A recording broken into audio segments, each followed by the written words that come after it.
વડોદરા મહાનગરપાલિકા દ્વારા પશ્ચિમ ઝોનના વિવિધ વોર્ડમાં વિકાસ કાર્યો પૂર્ણ કરવામાં આવ્યા છે. વહીવટી વોર્ડ નં. 10માં જનભાગીદારી યોજના 80% ઋણ 20% હેઠળ અંદાજે રૂ.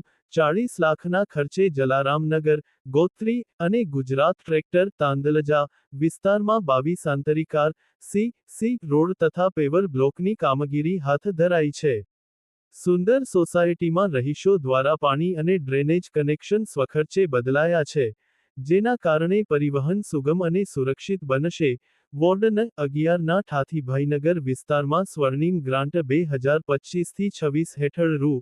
18.02 લાખના ખર્ચે 320 મીટર લાંબી 450 મીમી વ્યાસની વરસાદી ગટર નાખવાની કામગીરી પ્રગતિ હેઠળ છે, જેનાથી ચોમાસામાં પાણી ભરાવાની સમસ્યા દૂર થશે. વોર્ડ નં. 12માં દીપ પાર્ટી પ્લોટ નજીક રોડ પર 15.5 મેટ્રિક ટન હોટ મિક્સથી પેચવર્ક કરી વાહનવ્યવહાર વધુ સુરક્ષિત બનાવાયો છે.